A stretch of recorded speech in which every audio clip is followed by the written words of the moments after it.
आज ही चलो भगवान, चलिए। Welcome welcome welcome. नमस्ते भाभी जी। राज, क्या हाल है? क्या बात है, आज रक्षाबंधन के दिन भी फैक्ट्री गया होगा ना? फैक्ट्री से मेरा भी बंधन है यार, धंधे की रक्षा तो करनी पड़ेगी ना। तुझसे सच्चा और अच्छा बिजनेस पार्टनर किसी का हो नहीं सकता। चल चल अंदर चलते हैं, आइए भाभी जी।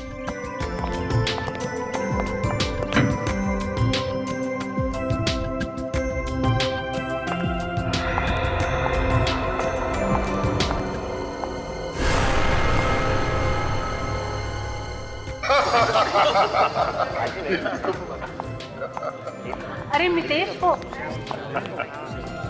भाई साहब, ये क्या आपने आने में फिर देरी कर दी? सॉरी भाभी जी, मेरी वजह से आप सबको वेट करना पड़ा।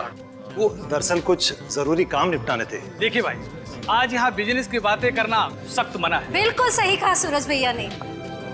विक्रम भैया, हम कब से आपकी कलाई पे राखी बांधने के लिए इंतजार कर रहे हैं। देखिए, सबसे बड़े आप हैं, इसलिए सबसे पहला नंबर आपका, फिर राज भैया का और सबसे आखिर में सूरज भैया का। सॉरी सुधा, इस इंतजार के बदले मैं तुम्हें एक अच्छा सा तोहफा दूंगा। अरे वाह, अब मैं आती हूँ। अरे राहुल। ओ हेलो आंटी। इस बार अपनी बहन के लिए क्या स्पेशल गिफ्ट लाए हो? तुम्हें पता है ना, तुम्हारी मुंह बोली बहन मुंह बिगाड़ कर क्या बोलेगी? ओ नो राहुल, इस साल फिर से कुर्ती। लेकिन आंटी, इस बार कुछ नया लाया हूँ। लेकिन दीपिका है कहाँ?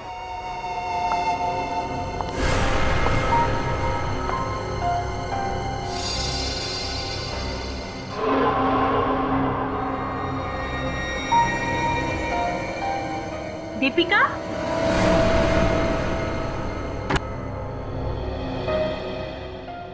अरे दीपिका, तू अभी तक तैयार नहीं हुई? मॉम, वो आज मेरी तबीयत ठीक नहीं है।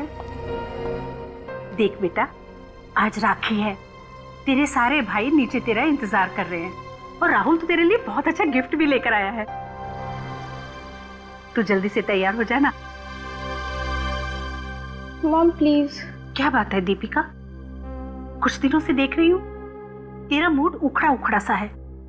या तो फोन पर बात करती रहती हो या बिना बताए घर से चली जाती हो। अगर कुछ बात है तो बोलो ना। मॉम वो नहीं माँ, आज सच में मेरी तबीयत बिल्कुल ठीक नहीं है। देखो, तैयार होकर नीचे आ जाओ और अपने भाइयों को राखी बांध ले। फिर अपने कमरे में आकर आराम कर लेना। मैं तुम्हें बिल्कुल डिस्टर्ब नहीं करूंगी, ठीक है? ठीक है मॉम, मैं 5 मिनट में तैयार होकर आती हूँ। अरे ये हुई ना बात, जल्दी आना।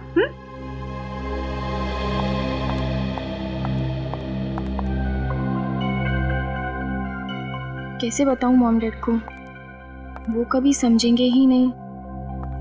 उन्हें तो यही लगता है कि मैं बिना वजह बात का बतंगड़ बना रही हूँ, पर मुझे पूरा विश्वास है मेरा शक गलत नहीं है।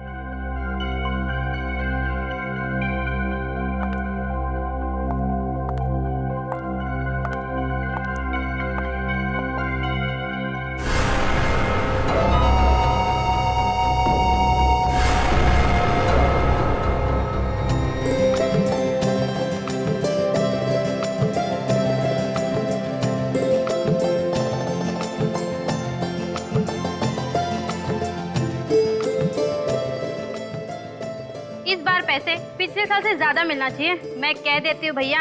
हाँ, वैसे भी जब बहनें तरक्की करेंगी ना, तभी भाइयों की तरक्की होगी। बेटे, क्या मिलता है उसे नापो तोलो मत, देने वाले की भावनाओं को समझो। हाँ बिल्कुल, वैसे भी ये तो महज एक रस्म है। भाई बहन का रिश्ता तो प्यार देने और प्यार लेने से होता है। अच्छा राज, अब मैं चलूं।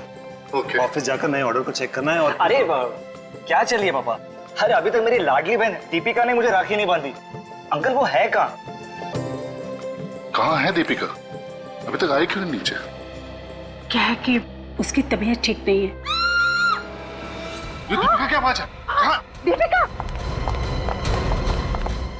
दीपिका! ये आवाज क्यों नहीं देती? दीपिका! दीपिका दरवाजा खोलो बेटा। दीपिका!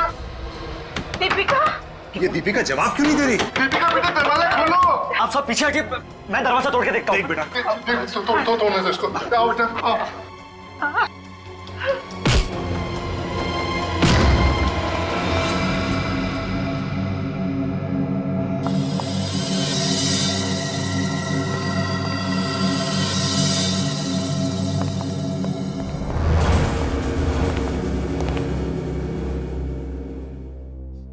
मौत गोली लगने से हुई है सर, गोली गले के ठीक नीचे मारी गई है।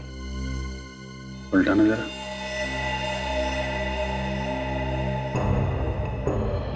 कहीं कोई घाव नहीं और गोली भी अंदर।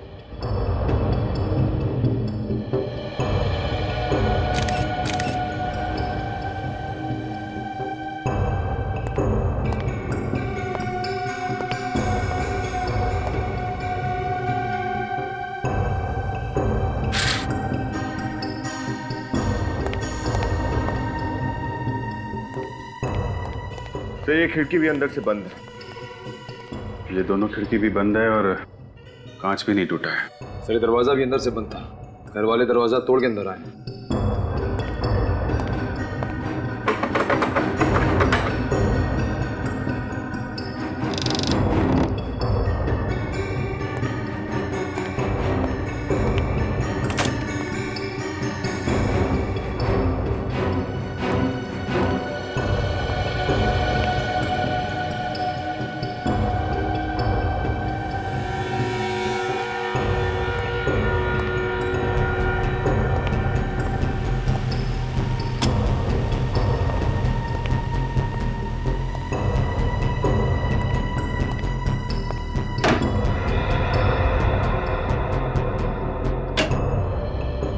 कमाल है, सारी खिड़कियां अंदर से बंद है। ये दरवाजा भी अंदर से बंद था, खिड़कियों के कांच नहीं टूटे हुए हैं, मतलब साफ है, गोली बाहर से नहीं चली है। लेकिन सर अगर गोली अंदर से चली है तो खूनी बाहर कैसे गया?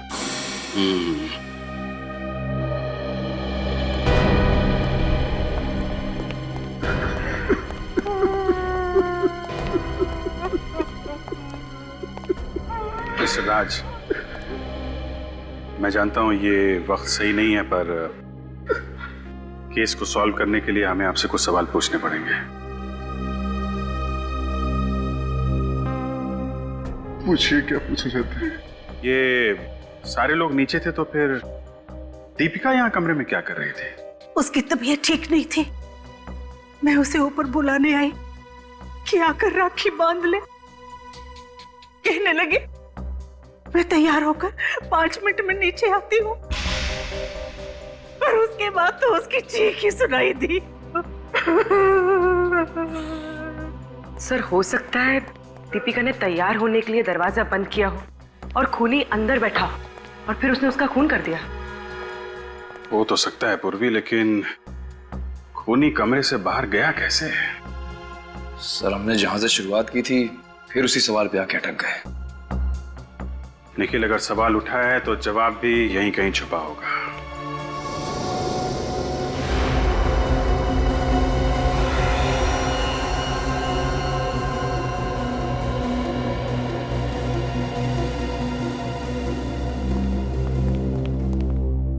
वाह, हम यहाँ केस को लेके परेशान है और तू यहाँ पुतलों के साथ खेल खेल रहा है। पुतला नहीं है ये इस वक्त विक्टिम है, और ये विक्टिम ही हमें उस हत्यारे के खेल तक पहुंचाएगा। तू पहेलियां बुझाने का खेल बंद करेगा? अब क्या करूं भाई, जब से सीआईडी डिपार्टमेंट ज्वाइन किया है, इस खेल के अलावा दूसरा कोई खेल समझ में ही नहीं आता है। हाँ, वैसे पूरे सीआईडी के डिपार्टमेंट में तेरे जैसा सिंसियर है ही नहीं ना कोई। Thank you. चल, ये दीपिका है, और दीपिका बिल्कुल ऐसे ही खड़ी थी, बिल्कुल ऐसे, और उसे गोली यहां लगी, यहां। मगर सर पुतले के गले के नीचे ये जो रॉड है, इसका क्या मतलब है? ये पुतला दीपिका की हाइट का है, यानी कि 5 फुट 4 इंच का, और हम ये जानने की कोशिश कर रहे हैं कि दीपिका पे गोली किस एंगल से चलाई गई है। मतलब ये कि इस पुतले के गले पर ये ट्रेजेक्टरी रॉड ठीक उसी एंगल पे लगाई गई है जिस एंगल से इस दीपिका के गले में गोली घुसी थी, और इस एंगल से गोली तभी घुस सकती है जब गन इस एंगल से चलाई गई हो। ये देखो, बिल्कुल नीचे से गोली चलाई है। हाँ बस, लो एंगल से।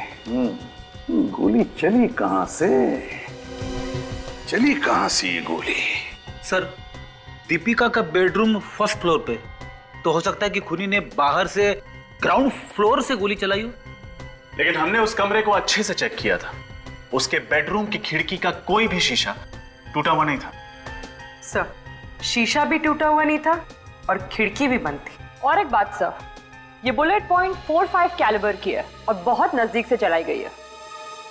.45 कैलिबर की गोली बहुत नजदीक से चलाई गई। कमरे का दरवाजा और खिड़कियां अंदर से बंद, खिड़कियों की कांच भी ठीक ठाक। इसका मतलब है गोली कमरे के अंदर से ही चली है और गोली चलाने वाला कमरे के अंदर था, अंदर ही था। सर, हो सकता है खूनी बेड के नीचे छुपा हो और उसने वहीं से गोली चलाई हो। मान लिया, फिर भी वो कमरे से गायब कैसे हुआ? गायब कैसे हुआ? रजत, जरूर उस कमरे में कोई ना कोई खुफिया दरवाजा है जहां से खूनी गायब हुआ है। इस दीपिका का घर, वो कमरा फिर से अच्छी तरह से चेक करना पड़ेगा।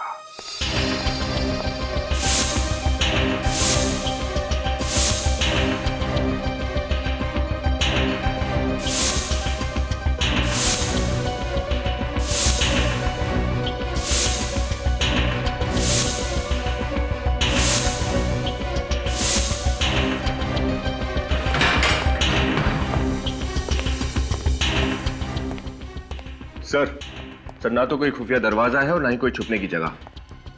ऐसा कैसे हो सकता है? कोई ना कोई रास्ता तो होना चाहिए। शायद हम लोग गलत जगह पे सही सबूत ढूंढ रहे हैं। पूर्वी, जरा दीपिका के माँ बाप को ऊपर लेके आओ। सर,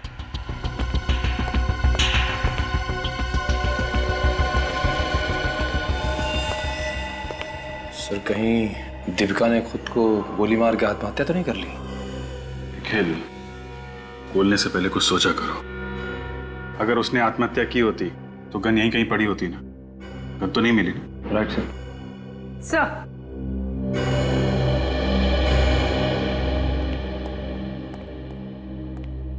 आप लोग एक बात बताइए, जब आप लोग यहाँ पर आए और आपने दीपिका को देखा तो उस वक्त कमरे की खिड़कियां बंद थी या खुली हुई थी?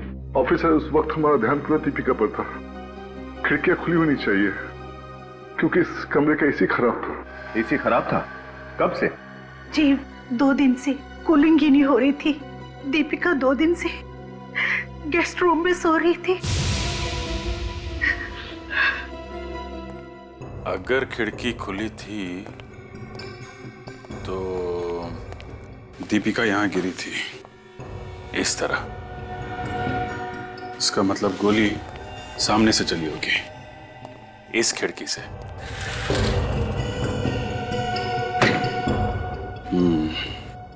और डॉक्टर सारुंखे ने भी बताया था कि गोली लो एंगल से चली है। इसका मतलब वो गोली चलाने वाला बाहर ही खड़ा होगा। लेकिन सर, जब हम लोग यहाँ पर आए थे तो सारी खिड़कियां अंदर से बंद थी। जब दीपिका को यहाँ देखने लोग आए होंगे, उसी भगदड़ में किसी ने खिड़की बंद कर दी होगी। नीचे वॉचमैन से पूछताछ करते हैं। दीपिका मैडम के बेडरूम की यही खिड़की है? जी साहब, इसी तरह की 3 खिड़कियां उस तरफ भी हैं। ठीक है। कब से काम कर रहे हो यहाँ पे? जी, तकरीबन 5 साल हो गए साहब। ऐसे किसी आदमी को आसपास देखा जो अनजान हो? नहीं साहब, ऐसे किसी आदमी को तो नहीं देखा। ये है वो खिड़की, दीपिका मैडम के कमरे की।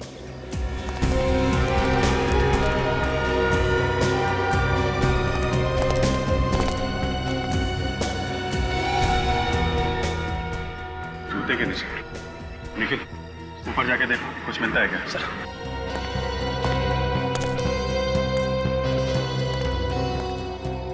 सर, गोली चलाने वाला जरूर इस पाइप के रास्ते अंदर गया होगा। सर, मगर खिड़की दरवाजे तो अंदर से बंद थे, फिर वो बाहर आया कैसे?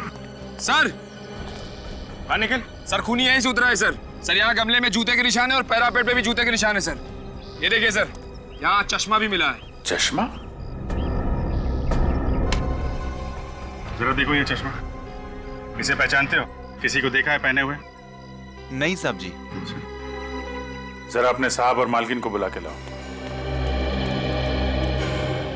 ये चश्मा देखिए आप लोगों ने देखा है किसी को पहने हुए? कुछ अंदाजा नहीं है सर। मुझे पता है, ये सनग्लासेस फाल्गुन के हैं। फाल्गुन? जी, हमारा पड़ोसी मेजर साहब का बेटा। आपको पक्का यकीन है? जी हाँ, वो जब भी दीपिका से मिलने आता था ये सनग्लासेस पहने रखता था। माफ कीजिएगा शोभा जी, क्या दीपिका और फाल्गुन के बीच में कुछ नफरत का रिश्ता था? मतलब? फाल्गुन दीपिका को प्यार करता था, लेकिन दीपिका उसे पसंद नहीं करते थे। लेकिन फिर भी उसने दीपिका का पीछा नहीं छोड़ा, तो हमने पुलिस कंप्लेंट भी की थी। अच्छा, कब की थी ये पुलिस कंप्लेंट? 1 महीना पहले। ये है हमारे केस की पहली कड़ी। फाल्गुन, आज सुबह तुम मिस्टर राज के घर में क्या कर रहे थे? मिस्टर राज? मैं तो उनके घर गया ही नहीं। तो फिर तुम्हारे सनग्लास उनके छत पे कैसे पहुंचे? ये मत कहना कि ये चश्मा तुम्हारा है ही नहीं। जी ये मेरा ही है, पहले कभी गिर गया होगा। अच्छा, मतलब तुम पहले भी कई बार दीपिका के घर जा चुके हो। देखो, सच सच बता दो, हमारा टाइम वेस्ट मत करो।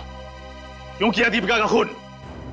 बता दो, वरना हमें और भी तरीके आते हैं सच उगलवाने के। मैं मानता हूँ कि मैं दीपिका के कमरे में गया था, लेकिन मैंने उसका खून नहीं किया, और मैं झूठ नहीं बोल रहा हूँ सर, ये गन मिली है फाल्गुन की कबर्ड में से।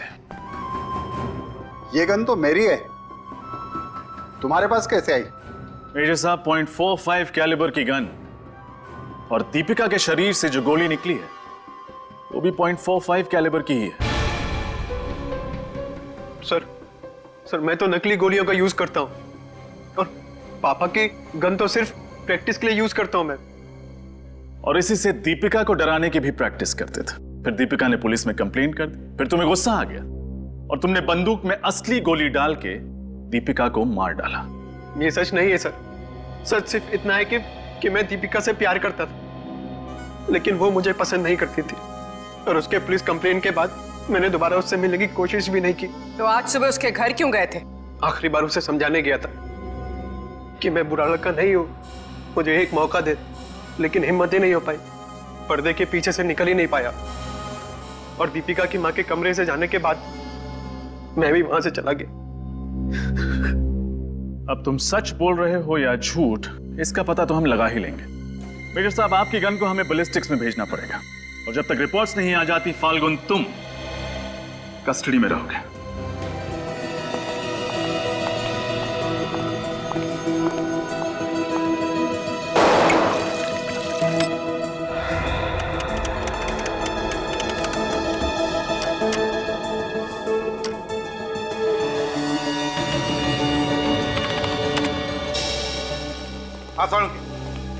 क्या कहती है तेरी रिपोर्ट? 2 खबरें हैं आप लोगों के लिए, एक अच्छी है, एक बुरी। आप एक काम करो, पहले अच्छी खबर सुनो। फाल्गुन की गन से जो गोली चली है, उस गन का कैलिबर भी .45 ही है। यार साउंड के, ये तो हमें भी पता है। तू बुरी खबर सुना। बुरी खबर ये है कि दोनों गन्स का कैलिबर तो सेम है, लेकिन दोनों गोलियां मैच नहीं करती हैं। क्या? दोनों गोलियां मैच नहीं करती? तो फिर दीपिका को जो ये गोली लगी है वो फाल्गुन के गन से नहीं चली? नहीं। सर, आपकी रिपोर्ट पक्की है? Are you sure? श्योर का क्या मतलब? हाँ, ये सालुके की रिपोर्ट है। मेरी रिपोर्ट कभी गलत नहीं होती है। अगर रिपोर्ट गलत हुई ना, तो इस्तीफा हाथ में दे करके हिमालय पर चला जाऊंगा। जाने दो। सालू के साथ 2 बार हिमालय जा चुके हैं। इसका मतलब फाल्गुन सही कह रहा था। जब दीपिका पर गोली चली तो वो कमरे के बाहर था, तो फिर दीपिका पर गोली चलाई किसने? और जिसने भी ये गोली चलाई वो इस कमरे से बाहर गया कैसे? हाँ सर, सारे खिड़की दरवाजे तो अंदर से बंद थे। वही तो। एक बात और बताता हूं, शायद कुछ हाथ लग जाए। वो क्या सर?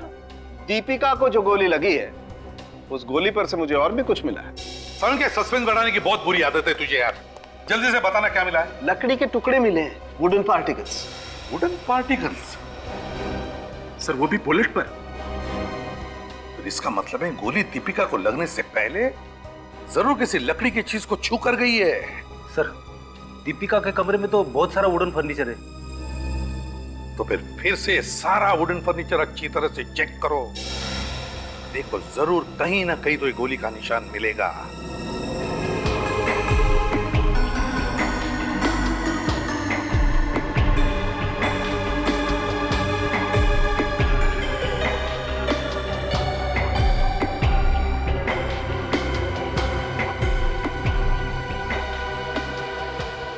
सर, अभी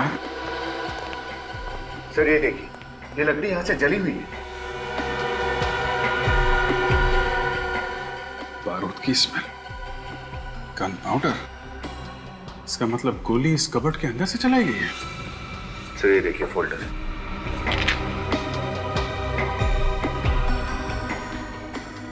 खाली है? सर ये ज्वेलरी बॉक्स भी खाली है। मतलब ज्वेलरी का है। एक काम करो, दीपिका के माँ बाप से पता करो इस फोल्डर में क्या था। Yes sir. पूर्वी, सर, जरा सामान बाहर निकालो।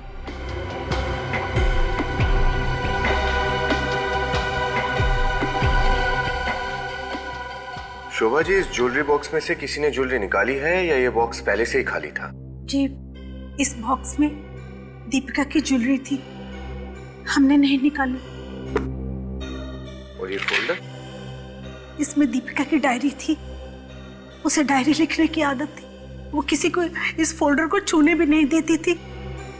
इसका मतलब है दीपिका की अलमारी चेक की गई है और कुछ चीजें उसमें से निकाली भी गई है।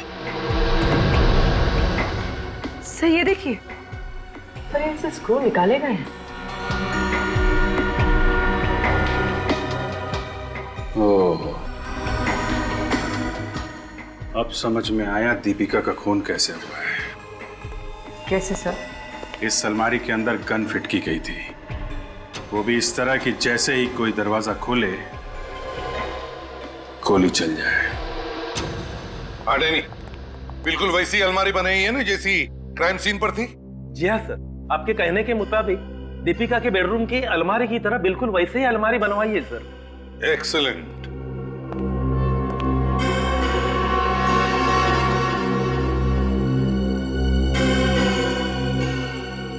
तो चलो दरवाजा खोलो अलमारी का।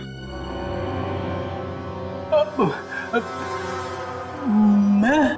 हाँ तुम, चलो जल्दी।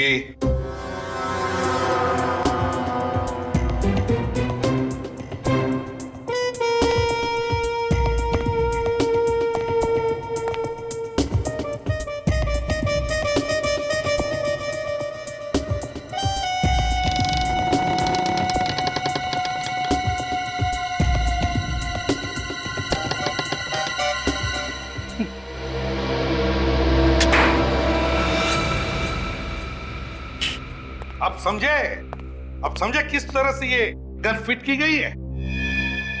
जैसे ही अलमारी का दरवाजा खुल जाएगा, ट्रिगर दब जाएगा और गोली चल जाएगी। सर दीपिका को कोई शक ही नहीं हुआ होगा कि यहाँ पर गन रखी गई है। जिसने भी ये किया है वो जानता था कि ये अलमारी दीपिका की ही है और वो ही इसे खोलेगी। नहीं, एक बात बताओ, ये रिग लगाने में कितना टाइम लगा तू?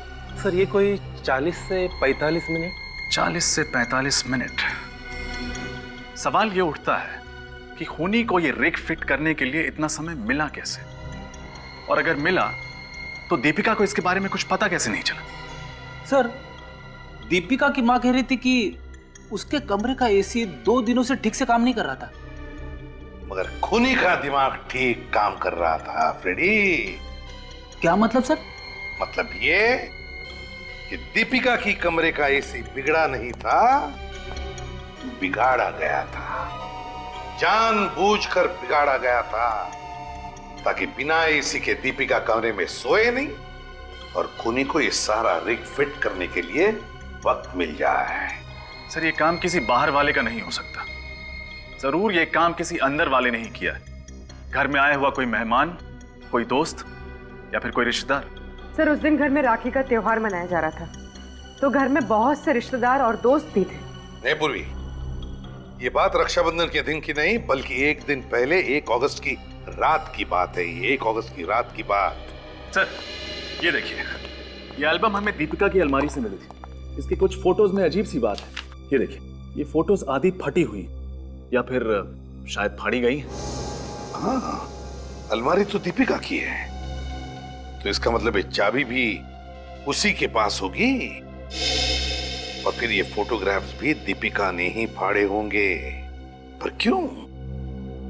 किन लोगों के चेहरे हैं उन फटे हुए टुकड़ों में जो दीपिका देखना नहीं चाहती थी?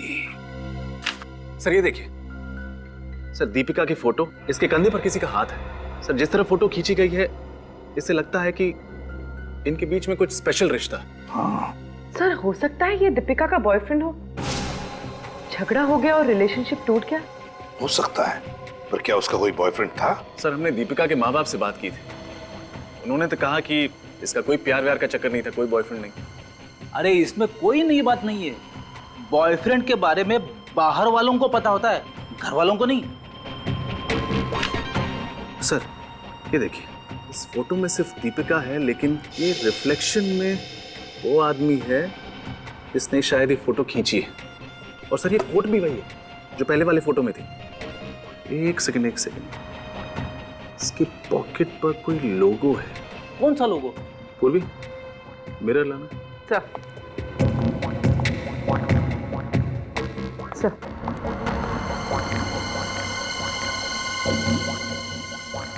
सर लोगो है XT computers. XT computers, XT computers. तो इसका मतलब है जिसकी हमें तलाश है वो दीपिका का बॉयफ्रेंड XT कंप्यूटर्स में काम करता है। यस सर, ये रिफ्लेक्शन मेरा ही है, मैंने ही खींचा था ये फोटो। और ये फोटोज, इनमें भी तुम ही थे ना? हाँ सर, इन फोटोज में भी मैं ही। तो फिर दीपिका ने ये फोटो फाड़े क्यों? सर उसे कुछ गलतफहमी हो गई थी सर, इसलिए उसने 2 हफ्ते पहले मुझसे रिश्ता भी तोड़ दिया था। गलतफहमी? मैंने उसे समझाने के लिए कई बार मिलने की कोशिश की, कई बार फोन किए सर, लेकिन उसने मुझसे बात करने से भी इनकार कर दिया। किस बात की गलतफहमी हुई थी ये बताओ, समझे? सर उसे लगने लगा था कि मेरा किसी और लड़की से अफेयर है, बट सर मेरा किसी लड़की से कोई अफेयर नहीं था। कोई अफेयर नहीं था तो फिर दीपिका शक क्यों करने लगी तुम पर? हैं? सर मैंने ही बताया था उसे। क्या? सर एक अनजान लड़की मुझे प्यार भरे खत लिख रही थी। एक मिनट, क्या कहा तुमने? अनजान लड़की प्यार भरे खत लिख रही थी तुम्हें? हाँ सर, उसने अपनी पहचान मुझसे छुपा के रखी थी। जरा दिखाओ वो खत।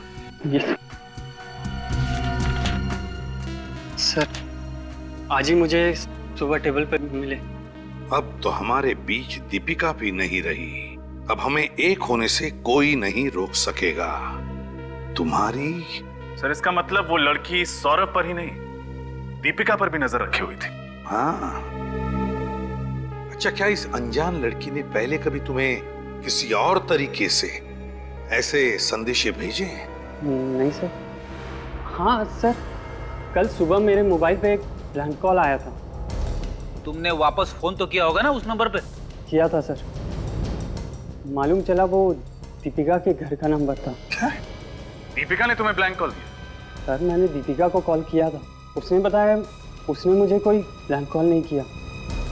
किसी और ने फोन किया था? कल तो रक्षाबंधन का दिन था, कौन कौन लोग आए थे दीपिका के घर पर?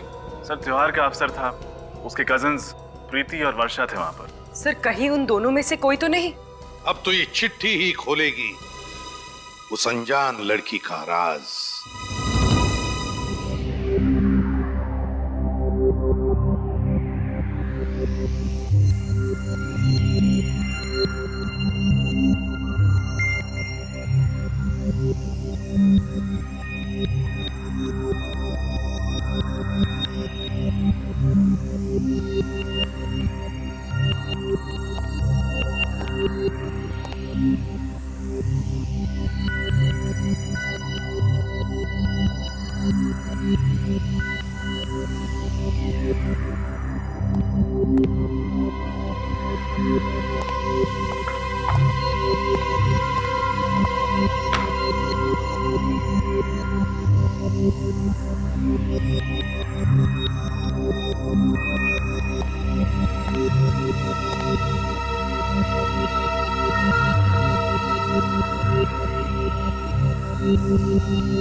सर, ये लव लेटर प्रीति की राइटिंग से मैच करता है। हाँ, मैंने ही लिखे थे वो लेटर्स। अगर दीपिका नहीं होती तो आज सौरभ मेरे साथ होता। दीपिका ने मुझसे मेरा प्यार छीन लिया था और इसीलिए तुमने दीपिका को मार डाला। नहीं, मैं मानती हूँ कि मैं सौरभ को बहुत प्यार करती थी, पर मेरा विश्वास कीजिए सर, मैं दीपिका को नहीं मार सकती। सर, आखिर वो मेरी बहन थी ना। सर, हमें प्रीति के घर से दीपिका की कुछ ज्वेलरी, उसका पेंडेंट और कुछ कार्ड्स मिले हैं जो सौरभ ने दीपिका को दिए थे। तो तुमने ये सारा सामान दीपिका की अलमारी से चुराया था, क्यों? क्योंकि ये सब गिफ्ट सौरभ ने उसे दी थी। मुझे जलन हो रही थी। इन सब पर दीपिका का नहीं, मेरा हक था सर। इसके घर से गन मिली? नहीं सर, गन तो नहीं मिली। तो बताओ प्रीति, कब की तुमने ये चोरी? दीपिका के मरने से एक दिन पहले। और उस वक्त दीपिका कहाँ थी? वो गेस्ट रूम में चुप कर किसी से फोन पर बात कर रही थी। तुमने सुना क्या बात कर रही थी? हाँ, वो किसी से अपने भाई की मौत के बारे में बात कर रही थी। दीपिका के भाई के मौत के बारे में? हाँ, सुशांत की मौत 2 साल पहले कार एक्सीडेंट में हुई थी। पर दीपिका किसी से फोन पे कह रही थी कि उसे शक था कि वो एक हादसा नहीं, साजिश थी। तो मतलब दीपिका का ये शक किसी और के लिए खतरा बन गया और उस शख्स ने दीपिका का खून कर दिया। पकड़े जाने के डर से उसने दीपिका को अपने रास्ते से हटा दिया। सुशांत के एक्सीडेंट की फाइल निकालो और एक काम करो, दीपिका के सारे टेलीफोन रिकॉर्ड्स चेक करो। देखो उस शाम को दीपिका किससे बात कर रही थी, कौन है वो जिस पर दीपिका ने इतना भरोसा करके अपने मन की बात बताई।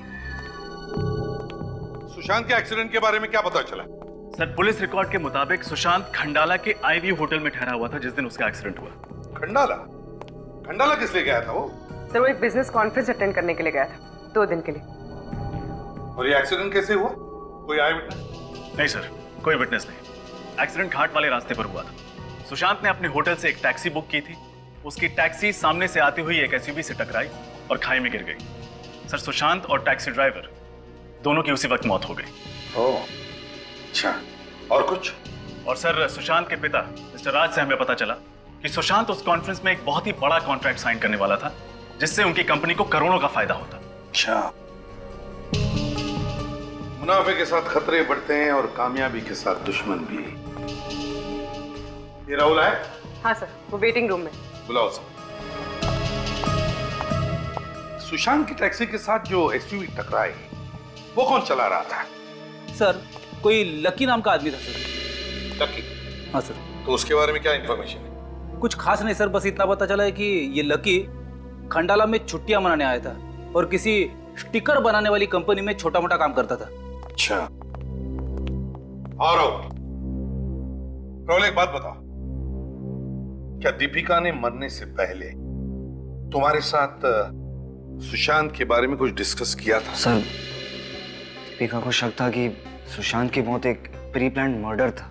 उसका एक्सीडेंट नहीं हुआ था, करवाया गया था। उसका किसी पर शक था? नहीं, पर सर दिन रात कोई सबूत ढूंढने की कोशिश करती रहती थी। बहुत समझाया कि ये सब पागलपन छोड़ और सुशांत की मौत को एक्सेप्ट कर, पर वो। ठीक है, तुम जा सकते हो राहुल। ओके। और हाँ सर। क्या हुआ? सर, दीपिका मेरे बहुत क्लोज थी और सर सुशांत की मौत के बाद सर सारे भाइयों में वो मुझसे सबसे ज्यादा अटैच। सर, मेरी बहन के कातिल को ढूंढने में मैं आप सबकी पूरी मदद करूंगा। सर, आप खूनी को सजा जरूर देना सर। ठीक है, ये कोई इत्तेफाक नहीं, कोई इत्तेफाक नहीं। पता नहीं मुझे ऐसा क्यों लगता है कि ये कोई हादसा नहीं बल्कि कुछ और ही है, कुछ और। नहीं तो सुशांत जिस दिन एक बड़ा कॉन्ट्रैक्ट साइन करने वाला था उसी दिन उसके टैक्सी के साथ एक्सीडेंट कैसे होता है? हाँ सर, और ये एक्सीडेंट भी बड़ी टाइमिंग के साथ किया गया था।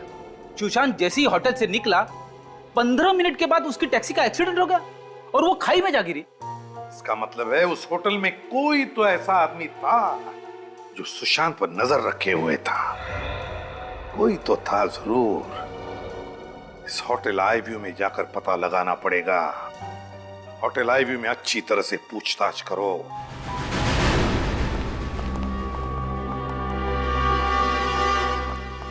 सीआईडी।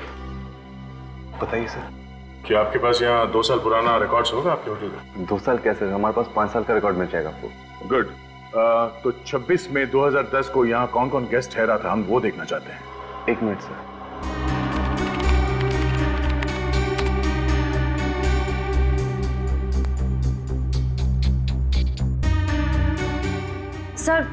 सर ये देखिए, सुशांत रूम नंबर 203 में ठहरा हुआ था। सुशांत 203 में ठहरा था?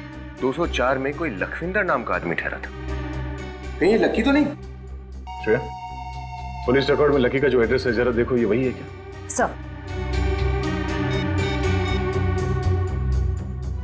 सर एड्रेस, फोन नंबर सब मैच हो रहा है। हमारा शक सही निकला। ये लखविंदर लकी है। लकी यहाँ से 6 बजे चेकआउट करके गया। और सर सुशांत ने चेकआउट किया है 6:30 बजे। सर एक्सीडेंट हुआ था 6:45 बजे। और जिस गाड़ी से एक्सीडेंट हुआ वो लकी चला रहा था। जहां पे एक्सीडेंट हुआ वहीं चलते हैं, वहीं से कुछ पता चलेगा।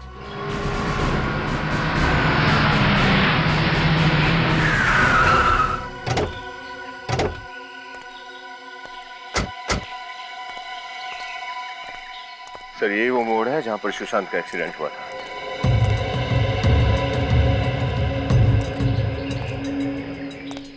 मोड़ तो एकदम राइट टर्न है। सामने से आने वाली गाड़ी दिखेगी भी नहीं यहाँ पे। सर रास्ता बिल्कुल सुनसान है। अगला गांव यहाँ से तकरीबन 6 किलोमीटर की दूरी पर पड़ता है और दोनों तरफ जंगल ही जंगल है। और सर 26 मई को जब सुशांत का एक्सीडेंट हुआ था तब यहाँ पर बारिश हो रही थी। मुझे नहीं लगता ये एक्सीडेंट है। इस लकी ने जानबूझ के अपनी गाड़ी रॉन्ग साइड पे पार्क की और जब सुशांत की गाड़ी पूरी तेजी से इस मोड़ से आई, आउट ऑफ कंट्रोल चली गई और इससे पहले कि उसे कंट्रोल कर पाता, उसकी गाड़ी लकी की गाड़ी से टकराई और उसकी गाड़ी सीधे नीचे खाई में जाती गई और उसके बाद लकी ने अपने आप को किसी तरह से घायल कर लिया, पुलिस को यह दिखाने के लिए कि ये एक एक्सीडेंट है। लेकिन सर हम ये साबित कैसे करेंगे? इस लकी से मिलना पड़ेगा, वही बताएगा कि 2 साल पहले यहाँ पे हुआ क्या था। 2 साल पहले एक्सीडेंट? मुझे कुछ याद नहीं। उस एक्सीडेंट में 2 लोगों की जान चली जाती है और तुम्हें कुछ याद नहीं। सर इसे तो याद दिलाना पड़ेगा। वो हाँ, मुझे याद आया और बेहद अफसोस है मुझे इस बात का। तुम्हें देखकर लगता नहीं है तुमने ज्यादा अफसोस जताया होगा। मतलब कि बैंक में क्लर्क की नौकरी करने वाला आदमी जो 2 साल पहले तक एक भाड़े के घर में रहता था, आज अपने ही नेम प्लेट वाले आलीशान घर में रह रहा है। थोड़ा अटपटा लगा मुझे। एक्सक्यूज मी, ये मेरा निजी मामला है और आप इसमें दखल अंदाजी ना दें तो आपकी बड़ी मेहरबानी होगी। ठीक है, कर दी मेहरबानी। अब आप एक मेहरबानी कीजिए हम पे।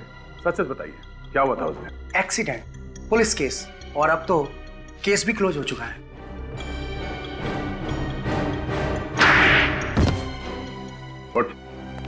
What? केस फिर से ओपन हुआ है। अब बता, सुशांत को क्यों मारा? नहीं तो और मेहरबानी करनी पड़ेगी। पैसों के लालच में। किसने दिया तुझे ये लालच? हाँ?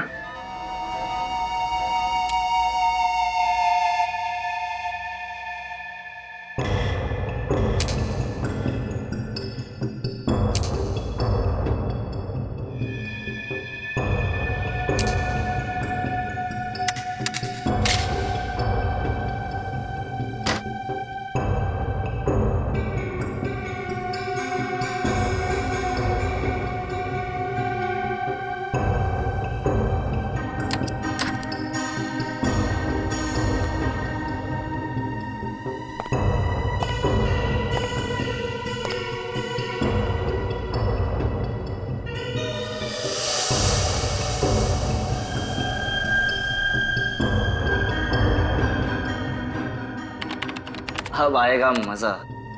यहाँ तक आ तो गए हो, पर जिंदा यहाँ से वापस कोई नहीं जाएगा।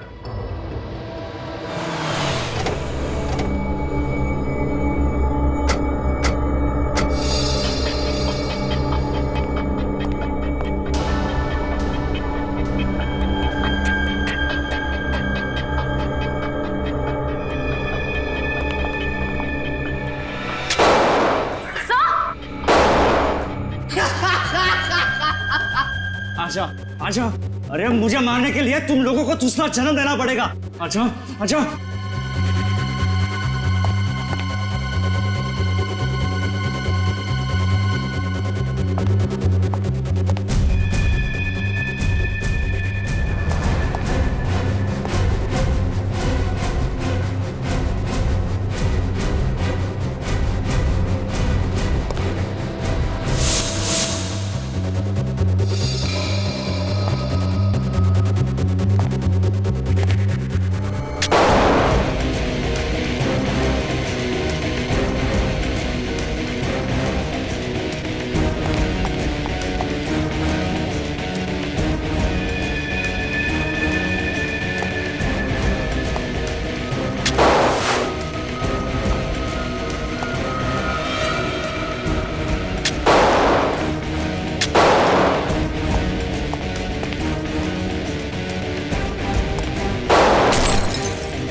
बहुत खेल खेल लिया।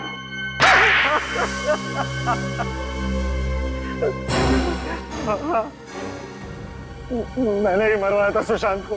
क्यों? क्यों मारा सुशांत को? नफरत करता था मैं सुशांत से। क्या कमी थी मेरे अंदर? प्लास्टिक इंजीनियरिंग की डिग्री हासिल की थी मैंने, मगर मेरे ही परिवार वालों ने सारा कारोबार उस सुशांत को सौंप दिया। अगर ये बात थी तो अपने परिवार वालों से बात करते। उस बेचारे सुशांत का क्या दोष था? उसे क्यों मारा तुम? मैं अपने पिताजी से बहुत लड़ा, मगर वो नहीं माने। इतनी छोटी सी बात के लिए तुमने अपने भाई का एक्सीडेंट करवा दिया। और ये बात जब दीपिका को पता चली तो तुमने उसे भी मार दिया। बहन थी ना वो तुम्हारी, राखी बांधती थी ना तुम्हें। अरे हम बहनें जब अपने भाई की कलाई पे राखी बांधती हैं तो हमारा भाई हमसे वादा करता है कि वो जीवन भर हमारी रक्षा करेगा, और तुमने उसे ही मार डाला। हाँ? तुम्हारी इस नफरत ने दो मासूम जाने ली। सीआईडी ऑफिसर्स पर भी गोलियां चलाई तुमने। अब सड़ते रहना जेल में फांसी का ऑर्डर आने तक।